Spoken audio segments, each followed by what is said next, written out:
It's clear. Thank you. This is for Secretary Hegseth.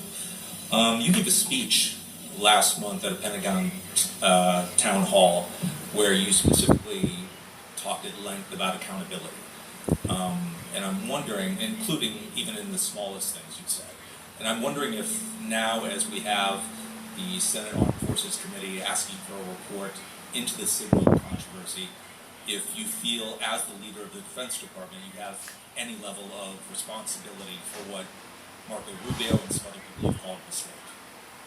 Thank you for the question. I'm responsible for ensuring that our department is prepared and ready to deter and defeat our enemies. And I'm quite proud of what our forces in CENTCOM did on that initial series of very effective and devastating strikes, and the ongoing campaign that we are undertaking, because that is, again, on the backs of 4 years of deferred maintenance and failure and weakness of the Biden administration, we are reestablishing deterrence. And as the leader of that department, my job is to advise and work alongside the president and then work with my fellow cabinet members to ensure that we're operationalizing in every way possible, reestablishing that deterrence. So we will ensure the freedom of navigation returns to that part of the world, just as, pertinent to our conversation today, freedom of navigation is something the Philippines experiences in the South China Sea or the West Philippine Sea. It's something we take very seriously. So we'll go with Kazu next. Thank you so much for having us today. So I have a question for Secretary Hegseth. How do you evaluate the trilateral cooperation between the U.S., the Philippines, and Japan in deterring China? And do you intend to take a leadership of it? Well, thank you for the question. I'd love to have the Secretary answer as well. As he mentioned, this is not just country-to-country bilateral cooperation. This is trilateral. It's multilateral. The broader our alliance, the better. The more security cooperation, the better. The more interoperability, the better. The more contingencies, the better. Again, the more strategic dilemmas for our adversaries, the better. And so we're here in the Philippines to strengthen that partnership. We'll be in Japan to do the same. I believe as we speak, all three countries are sailing together right now in the region. So we have that kind of security cooperation happening right now with our navies at sea, sending those signals of cooperation. And I know President Trump values greatly the ability to bring together an alliance as opposed to just unilateral action, which is never as effective. But I would defer to the Secretary's thoughts as well. Well, thank you very much, Secretary Hegseth. The trilateral cooperation has been going at a very fast pace.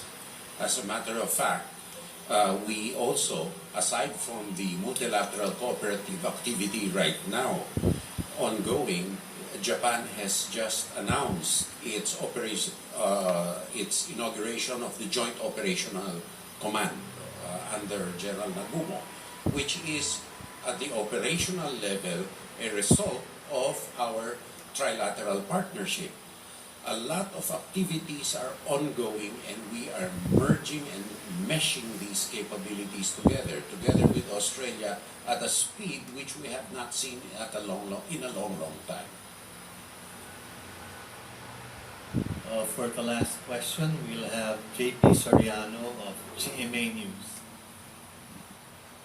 Secretary Tidor and Secretary Hegseth, welcome to Manila. Can you confirm the current status and estimated arrival date for the deployment of the mid-range capability Typhoon missile from the Indo-PACOM to the Philippines? And since Secretary Teodoro mentioned EDCA, Secretary Hegseth, how many more EDCA sites should Manila consider establishing in the Philippines, and how soon could that expansion take place? Additionally, and last question, how do you respond to China's warning regarding military cooperation with Manila, particularly their assertion to the Philippine government that, and I quote Chinese MOFA, nothing good could come from opening the door to a predator? Thank you. On the EDCA sites, as I stated earlier, that they will remain as such, and enhanced development will be taken thereon. on the medium range capabilities, we will neither confirm nor deny any deployments. We will train as we see fit, and the Philippine Armed Forces will equip as it sees fit. And lastly, let the facts speak for themselves. I mean, where did the quote come from on the Predator thing? Chinese MOFA. I think their worldview is really quite limited. That's why the robotic quality of their statements. I think that characterizing people who do not appropriate parts of the South China Sea as their own, as they do the 10-dash line, speaks loudly of themselves rather than others. And there was a collatilla to that, I believe, that the Philippines should not be a mouthpiece of any other country. You know, that's once again the product of a limited worldview, of a closed society. We don't practice propaganda in this country. We practice free speech and democracy. So the Philippines is not a mouthpiece, unlike they themselves, who are mouthpieces of Xi Jinping thought. You know, the problem is, you will hear me, the United States will hear me, Filipinos will hear me, but 1 billion or more Chinese won't get to hear what I said. Powerful words. I will just add two things. There's a long line of countries in the past who have attempted to test U.S. resolve. We are resolved at this time, at this moment, to work with our partners to reestablish the warrior ethos, to rebuild our military and reestablish deterrence, and come alongside our allies and partners, first and foremost, in this region. And then I also, on behalf of the American people, want to thank the people of the Philippines. I want to thank you for your friendship. I want to thank you for your partnership. I want to thank you for your love of our country and our of yours. It is a long, enduring friendship and partnership. So much so that myself and my team will be heading to the U.S. military cemetery here in the Philippines later on today. Which, shame on me, I knew there was a large one here. I didn't know it was the largest outside of the United States U.S. service member graveyard in the world. What a demonstration of the sacrifice America has been willing to make over decades, the resolve that generations of Americans have been willing to show for the cause of freedom. We don't seek intervention. President Trump has made it clear we don't seek war. We don't seek to nation build. We don't seek to use chess pieces and move them around the board. All we seek is peace.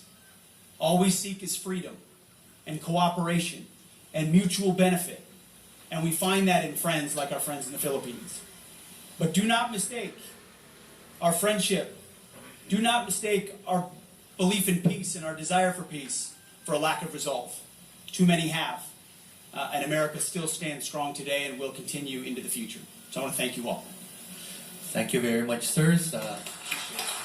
That ends our press conference. I now invite our two secretaries to stand together in front of the podium for our final video and photo opportunity.